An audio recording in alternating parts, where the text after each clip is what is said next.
It's only happening in Long Beach right now as far as me doing something for the community because that's where my heart lies at as far as straightening out my own neighborhood before I go elsewhere. What would make Snoop Dogg one of the most untouchable figures in hip-hop? A man who survived homicide trials, label wars, and decades of industry chaos. Risk everything on a secret $20 million deal that the FBI is now using against him. That's the question burning through the industry this week. As we've learned, the legendary rapper didn't just buy music from Diddy's infamous archive. He allegedly purchased something far more dangerous. A trove of unreleased footage and documents tied to the freak-off gatherings. The private encounters that became the centerpiece of Diddy's recent conviction. And now those files aren't just in the hands of investigators. They are leaking online, dragging Stupid into a storm that could rewrite his legacy.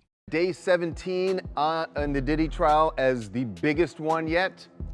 Guess what? Bingo, you won, because today was probably the most eventful day as far as things that happened that were said on the stand, and most importantly, things that the judge said, because Diddy almost got kicked out of his own trial. The transaction itself was never supposed to see the light of day. Insiders describe it as a shadow auction brokered through back channels just months before Diddy's arrest with intermediaries linked to Suge Knight's network. A man who has spent years accusing Snoop of hiding secrets about Shakur's tragedy. The irony is brutal. Snoop, who once relied on death row protection, may have just bought the evidence. If you look at it, they committed fraud. They committed bankruptcy fraud. I didn't lose my company by doing anything wrong. The auction's origins only deepen the mystery. This wasn't a standard transaction. It was facilitated through figures connected to Suge Knight, a man who has publicly claimed Snoop knows more about Shakur's final days than is ever admitted. Knight from his prison cell has spent years dropping hints. Most recently on his podcast, where he suggested Snoop's involvement in Shakur's tragedy was a conversation we still need to have. Now, with the FBI digging into the auction, those hints look less like prison ramblings and more like a roadmap. Meanwhile, Joseph Manzaro's lawsuit, the case that first exposed Diddy's freak-off operations, has taken on new urgency. While Manzaro's claims don't name Snoop directly, the FBI's interest in the auction file suggests they're looking for connections beyond Diddy's immediate circle. Manzaro's allegations are staggering on their own. He claims he was transported against his will to a 2015 gathering in Miami, where he was subjected to degrading acts in front of high-profile attendees. His lawsuit originally named Beyoncé and Jay-Z as witnesses, though those references were later removed. But the core accusation remains that Diddy's events were not just a private indulgence, but a system of control with recorded footage used as leverage. Now, with Snoop's purchase of that very footage, the question isn't just what he knew, it's what he was trying to hide. And why, after decades of avoiding legal fallout, would he gamble on a deal this risky unless the stakes were existential? So he got off like a fat rat in a cheese factory. But for a dude like Diddy going to jail and spending all that time, I'm not saying it's going to be rough or nothing like that, because his former president of Bad Boy, Kirk Burrows, went to federal jail. You understand? Lil' Kim went to federal jail. The legal fallout is moving faster than anyone predicted. Diddy's sentencing last month was a turning point, with a judge calling his actions subjugation and warning that his influence made him a persistent danger. But the real bombshell came when prosecutors revealed they had interviewed over 50 victims and witnesses, with more coming forward daily. Their case relied on financial records, travel logs, and most damning, the video from the freak-off events. Now, with Snoop's name tied to that same archive, the FBI is treating his purchase as a potential link in a chain of obstruction. If the files contain what investigators suspect, Snoop isn't just a buyer, he's a participant in a cover-up that spans decades. And then there's the Suge Knight factor. The former death row boss, currently serving a 28-year sentence, has spent years taunting Snoop from behind bars, most recently claiming he has proof Snoop's ownership of death row records is built on lies. But his latest podcast episode went further, suggesting Snoop's purchase of Diddy's archive wasn't just about blackmail. It was about survival.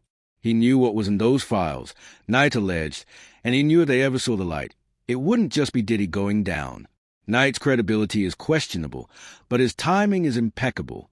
The FBI's interest in the auction file suggests they are treating his claims as more than prison-yard gossip. Get to be the age that we are and you get to become as successful as we are, you have to start doing some things that matter for the future. When you get to be the age that we at, and you get to become as successful as we are, you have to start doing some things that matter for the future. The irony is that Snoop's legal troubles were already mounting. Just last year, a Jane Doe lawsuit accused him of misconduct at a 2013 concert after-party, alleging he and an associate coerced her into private encounters under the threat of industry blacklisting. Snoop's team dismissed the claims as a shakedown, but the case never went away. Now, with the FBI examining his purchase of Diddy's archive, that lawsuit takes on new weight. Was it an isolated incident or part of a pattern? And if the archive contained similar allegations, how many more Jane Does are out there? The auction itself was a masterclass in discretion. Sources say it was arranged through a network of intermediaries with payments routed through shell entities to avoid detection. But the FBI's financial forensics team has a way of unraveling even the most careful schemes. And the timing just months before Diddy's arrest suggests Snoop wasn't just buying memorabilia. He was buying silence. The problem in the digital age, silence is a temporary commodity. The moment those files hit the dark web, the deal unraveled. Now the FBI isn't just reviewing the contents. They are tracing the transaction, and that trail leads straight to Snoop's door. What's most chilling is how this connects to the broader landscape of hip-hop's darkest secrets. Diddy's conviction was built on the testimony of victims who described a system of coercion where recorded encounters were used as leverage. If Snoop's archive contains similar material, the implications are staggering. This isn't just about one rapper's missteps. It's about an entire industry's complicity. And with the FBI now treating the auction as a potential act of obstruction, the question isn't just what Snoop knew. It's what he was willing to pay to keep buried. The psychological warfare between Snoop and Suge Knight isn't just a sideshow. It's the hidden engine driving this entire scandal. From his prison cell, Suge has spent years taunting Snoop, not just with veiled accusations about Shakur's tragedy, but with cryptic social media posts that seem designed to unnerve. Last month, he posted a screenshot of a 2023 agreement with a caption, "Show the proof of payment and I'll shut up. Bet you can't." A direct challenge to Snoop's purchase of Death Row Records. But the real gut punch came days later when Shu dragged Snoop's wife Shantae brought into the feud, posting a photo of her in Hawaii with an unidentified man and writing, "I'll pray your wife stop going to Hawaii with other men." The move wasn't just personal, it was strategic. Suge knows Snoop's weak spots and is exploiting them at the exact moment the FBI is watching.